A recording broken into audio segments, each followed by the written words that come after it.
Olá, sou o professor Thales e nessa aula a gente vai deduzir a equação da trajetória para o lançamento oblíquo para provar que essa trajetória realmente é de uma parábola.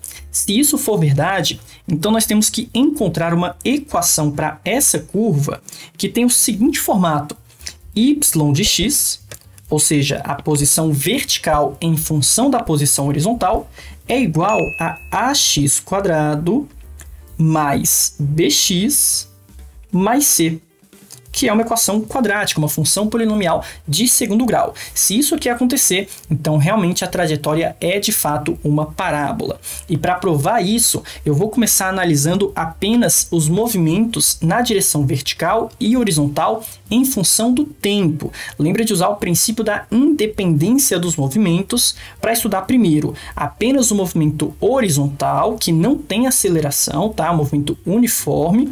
E depois, separadamente, o movimento vertical, que tem aceleração da gravidade e por isso será um movimento uniformemente variado. Então, escrevendo primeiro a equação do movimento uniforme, eu posso afirmar que a posição SX, posição final no eixo X, é igual a S0x, posição inicial, mais velocidade Vx vezes o tempo. Mas espera aí, quem vai ser essa velocidade Vx? É a velocidade de lançamento? Toma cuidado. Lembra que se a questão te der o V0, que é a velocidade de lançamento, e o ângulo desse lançamento, você precisa fazer a decomposição dessa velocidade inicial. Então, na verdade, dessa velocidade, um pedacinho apenas está apontando aqui para a direita, e é essa velocidade Vx que a gente utiliza no cálculo do movimento horizontal. Vou escrever aqui velocidade Vx. E a mesma coisa vai acontecer para estudar o movimento vertical. Então, nós também temos que decompor essa velocidade no eixo y, e aqui eu vou chamar de V0y, velocidade inicial apenas no movimento vertical. Ok, lembra que quando a velocidade, a componente que você quer descobrir, ela está com o ângulo θ, você usa o cosseno de θ para descobrir esse módulo. Então, quanto que vale Vx? Vou colocar aqui em cima, Sx é igual a S0x mais, e aí lembra, se a velocidade x está com ângulo, isso aqui fica V0 vezes cosseno do ângulo θ vezes o tempo.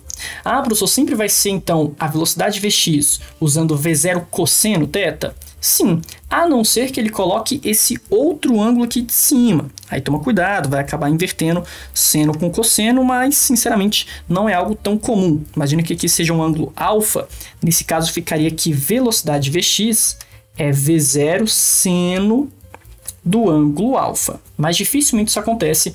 Na maioria das questões, o ângulo é em relação à direção horizontal. E eu vou fazer aqui mais duas alterações, tá?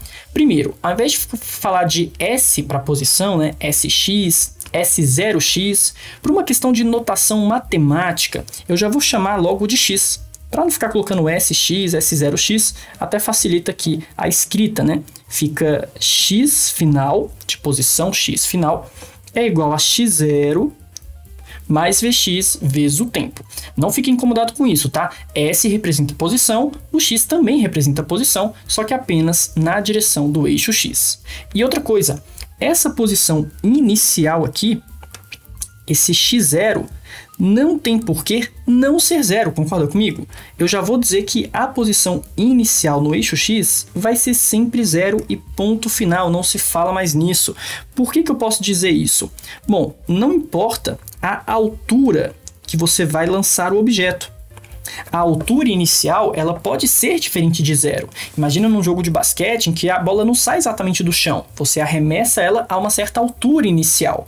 Mas a posição x não tem por que eu começar arremessando um pouco à frente ou um pouco atrás. Eu sempre vou colocar o x0, o x igual a zero, na verdade, na posição inicial, tá? Isso é um consenso, todo mundo faz isso, então já vou fazer também.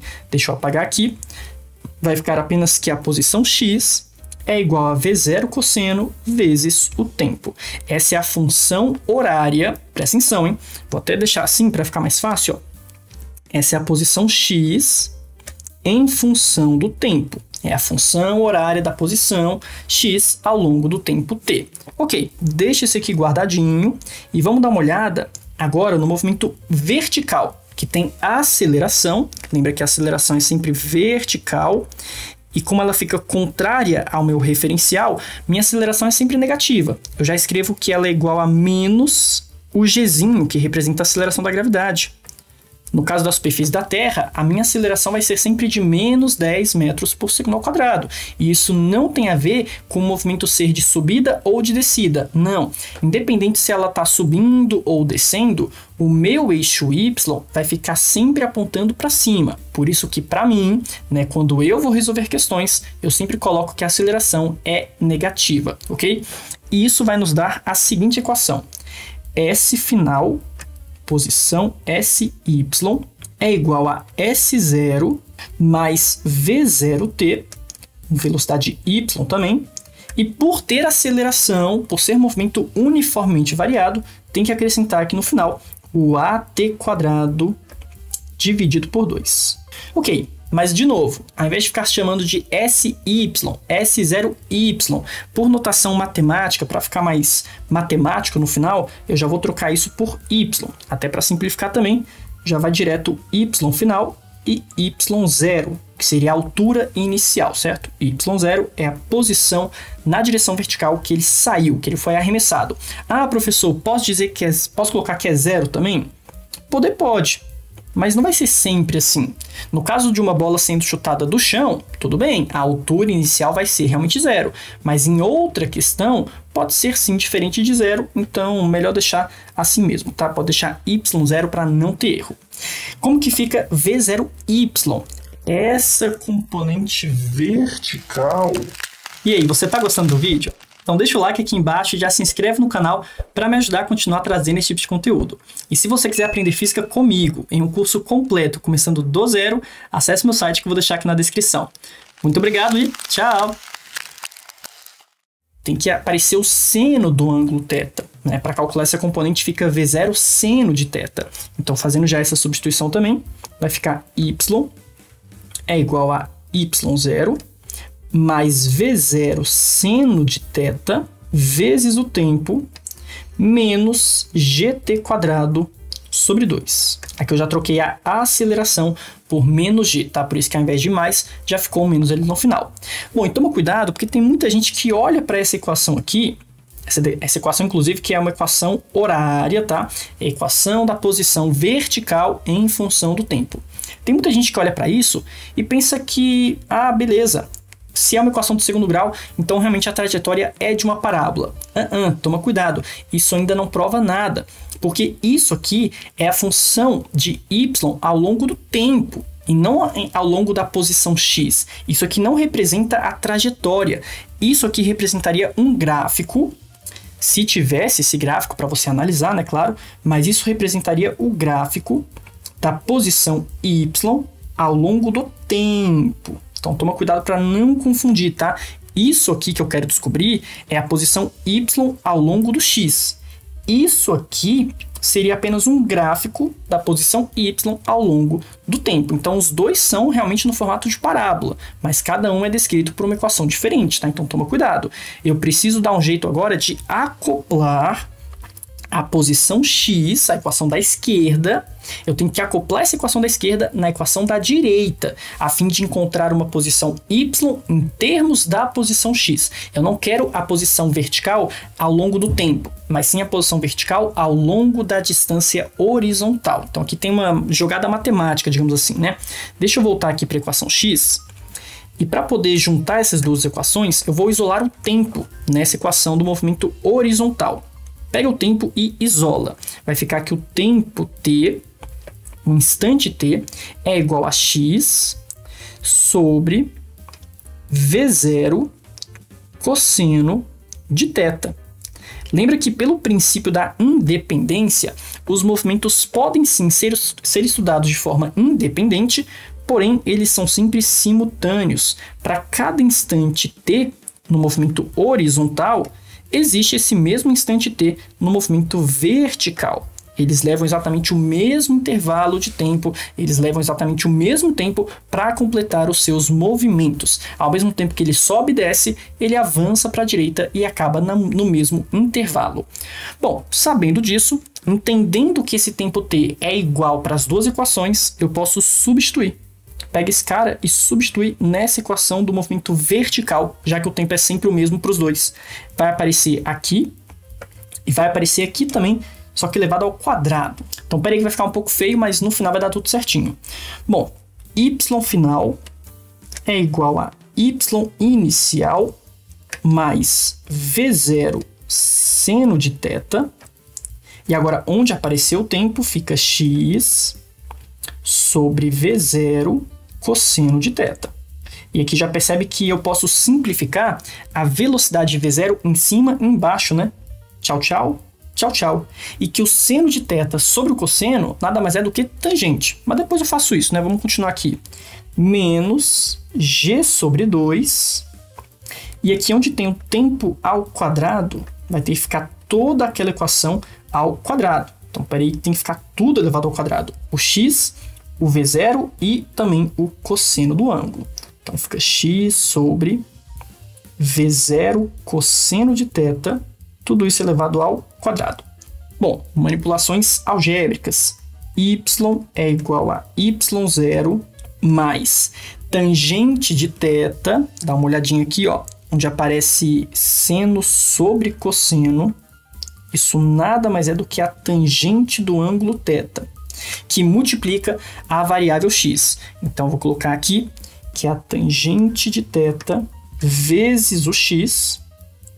E no último termo vai aparecer um g sobre 2 v0 quadrado cosseno ao quadrado e um x ao quadrado. Só que eu já vou escrever de forma, digamos, esperta. Eu já vou deixar o x isoladinho na direita, tá? Vou colocar aqui g sobre 2 v0 ao quadrado cosseno de θ ao quadrado, que multiplica x ao quadrado. Dá uma olhadinha nessa equação. Interprete isso que nós acabamos de descobrir. Perceba que eu tenho a posição y em função da variável x e não mais da variável tempo. Eu cheguei exatamente onde eu queria. A posição y em função da posição x deu uma equação quadrática. Olha aqui aparecendo o c, que é o termo isolado, certo? Não multiplica a variável. O bx seria tangente de θ vezes x. Ó.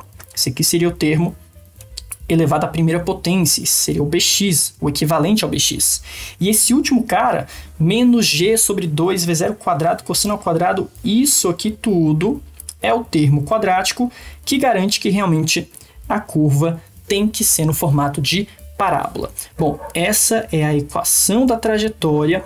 Pode ser até uma equação um pouco útil, né, em algumas questões. Se você quiser decorar isso aqui, se você perceber que a questão não envolve o tempo, apenas altura, distância horizontal, talvez seja até uma equação útil, mas eu sinceramente não recomendo você ficar preocupado em decorar isso.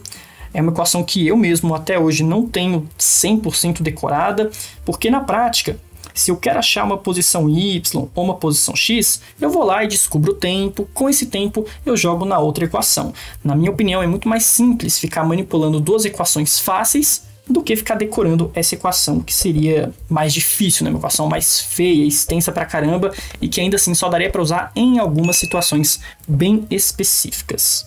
Prontinho, está aprovado a equação da trajetória. Isso nos garante que a trajetória realmente é de uma parábola. E é bom também fazer esse tipo de conta para treinar um pouco a sua matemática, né? Para você exercitar um pouco os seus cálculos. Não que seja útil no final para resolver questões, mas você treina bastante e na hora de fazer as questões com valores numéricos pode até ficar muito mais fácil do que isso. Bom, espero que tenha entendido. Muito obrigado e até a próxima aula.